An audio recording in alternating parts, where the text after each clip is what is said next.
AI 에이전트 하나로 1년에 1,300억 원을 아낄 수 있다면 믿으시겠어요? 오늘은 세일즈포스가 바로 이걸 어떻게 현실로 만들었는지, 그리고 그 과정에서 어떤 값진 교훈들을 얻었는지 한번 깊이 들여다보겠습니다. 자, 보세요. 정말 놀랍게도 딱 1년 만에 그것도 고객 지원 부서 딱 한 군데서만 무려 1억 달러, 우리 돈으로 하면 약 1,300억 원을 아꼈다고 합니다. 이게 다가 아닙니다. 영업개발 에이전트는요, 예전에는 그냥 묻혀있던, 잠자고 있던 잠재 고객 리스트에서 170만 달러, 그러니까 23억 원어치 새로운 비즈니스를 만들어냈어요. 그리고 또 헬프 사이트 에이전트는 140만 건이 넘는 고객 문의를 처리했죠. 근데 여기서 중요한 건 이 대부분을 사람 도움 없이 AI 혼자서 해결했다는 거예요. 그러면서도 고객 만족도는 아주 높게 유지했고요. 세일즈포스가 어떻게 이런 성과를 냈을까요? 바로 스스로 고객 연료가 된 겁니다. 이게 무슨 말이냐면 자기들이 만든 기술을 가장 먼저 그리고 제일 까다롭게 써보는 첫 번째 사용자가 됐다는 거죠. 자, 그런데요.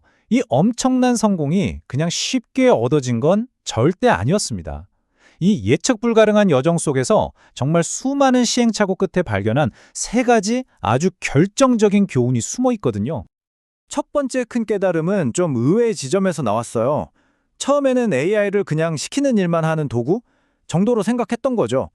근데 바로 그 생각이 AI의 잠재력을 꽉 막고 있었다는 걸 깨닫게 된 겁니다. 여기서 아주 중요한 차이점을 딱 짚고 넘어가야 하는데요. AI 에이전트는 그냥 우리가 명령하면 따르는 그런 챗봇이 아니라는 거예요. 그게 아니라 목표를 주면 그 목표를 달성하기 위해 스스로 방법을 찾는 그런 시스템이라는 거죠. 실제로 어떤 일이 있었냐면요. 초기에 경쟁사 얘기는 절대 하지 마라는 아주 빡빡한 규칙을 하나 만들었어요. 그랬더니 어떻게 됐을까요? 고객이 MS 팀즈랑 세일즈포스 어떻게 연결해요? 이렇게 너무나 당연한 질문을 했는데 에이전트가 답변할 수 없습니다 라고 딱 잘라버린 거죠. 정말 황당한 상황이었어요. 바로 이 지점에서 그들은 엄청난 깨달음을 얻습니다. 세일즈포스의 최고 디지털 책임자가 한 이 말에 핵심이 다 담겨 있어요. 이제 막 회사에 들어온 대학생 인턴처럼 대해야 한다. 실수를 할 수밖에 없지만 그 모든 피드백이 성장의 자양분이 된다는 거죠. 그래서 해결책은 뭐였을까요? 아주 간단했습니다. 그 복잡하고 깐깐한 규칙들을 다 없애버리고 에이전트에게 아주 단순하고 강력한 지침 하나를 준 거예요. 고객과 회사를 위해 최선이라고 생각하는 방향으로 네가 직접 판단해서 행동해라. 바로 신뢰를 준 거죠. 자, 이제 두 번째 교훈으로 넘어가 볼까요?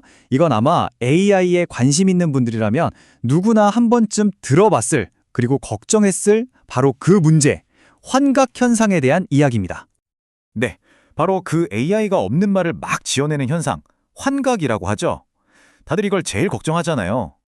그런데 말이죠. 세일즈포스 팀이 이 문제를 깊이 파고 들어보니까 진짜 원인이 좀 다른 데 있었어요. AI 자체가 이상해서가 아니었던 거죠. 문제는 바로 사람이 만들어 놓은 엉망진창이고 심지어 서로 말이 맞지 않는 데이터들이었습니다. 실제 사례를 하나 들어볼게요. 에이전트가 고객에게 답변을 하려고 정보를 찾는데 하필이면 이미 폐기된 옛날 마케팅 페이지를 찾아낸 거예요. 근데 그 내용이 지금 사용되는 최신 도움말 문서랑은 완전히 다른 내용이었던 거죠. AI는 뭐가 맞는지 알 턱이 있나요? 결국 고객만 혼란스러워진 겁니다. 이 경험을 통해 정말 뼈저리게 느낀 거죠. AI 시대에는 오래되고 쓸모 없어진 데이터를 그냥 방치하면 안 되는구나. 이걸 깨끗하게 정리하고 제때 폐기하는 것. 바로 이 데이터 위생이 이제는 선택이 아니라 필수라는 사실을요. 자, 이제 마지막 3번째 교훈입니다. 이건 기술 그 자체보다 어쩌면 더 중요한 이야기일 수도 있어요. 바로 그 기술을 쓰는 사람, 즉 사용자를 항상 중심에 둬야 한다는 겁니다. 처음에는 의욕이 넘쳐서 직원들을 위해 온갖 종류의 전문 에이전트를 만들었어요. 복리후생 질문은 웰빙 에이전트한테, 회의 잡는 건 미팅 에이전트한테 이런 식이었죠. 근데 이게 마치 부처마다 담당 공무원이 다 다른 것 같아서 직원들은 뭘 물어보려면 대체 누구한테 가야 할지 너무 헷갈렸던 거예요. 그래서 해결책으로 뭘 내놨을까요? 바로 직원 에이전트라는 단 하나의 창구를 만든 겁니다. 아주 똑똑한 해결책이었죠. 이 직원 에이전트가 마치 아주 유능한 비서나 안내데스크 직원처럼 움직이는 거예요. 직원이 어떤 요청을 하던 일단 이 에이전트가 다 받아요. 그리고 그 내용을 파악해서 뒤에서는 자기가 알아서 각 분야의 전문가 에이전트한테 일을 넘겨주는 거죠. 직원 입장에서는 그냥 한 군데만 물어보면 되니까 경험이 훨씬 매끄러워진 겁니다. 자, 그럼 지금까지 살펴본 이 세 가지 교훈을 종합해보면 AI를 성공적으로 도입한다는 것의 진짜 의미는 뭘까요? 진짜 과제는 어디에 있는 걸까요? 핵심은 결국 이거예요. AI 에이전트의 성공은요, 얼마나 대단한 기술을 쓰느냐의 문제가 아니라는 겁니다. 오히려 그 기술을 어떻게 다루고 관리하느냐에 달려있죠. 에이전트에게 자율성을 주고 신뢰하고 우리 데이터부터 깨끗하게 만들고 또 기존에 쓰던 업무 환경에 자연스럽게 녹아들게 만드는 것. 바로 이런 인간적인 노력이 훨씬 더 중요하다는 거죠. 결국 생각해보면 AI 도입의 가장 어려운 부분은 코드를 짜는 게 아니었어요. 우리 스스로가 만들어온 어지러운 디지털 환경, 즉 우리 디지털 집을 대청소하는 일이었던 거죠. AI는 우리에게 거울을 들이미는 것과 같아요. 너희 일하는 방식 괜찮아? 너희 데이터 이대로 괜찮아? 라고 묻는 거죠.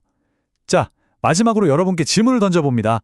여러분의 조직은, 그리고 여러분 스스로는 이 거울을 마주할 준비가 되셨나요?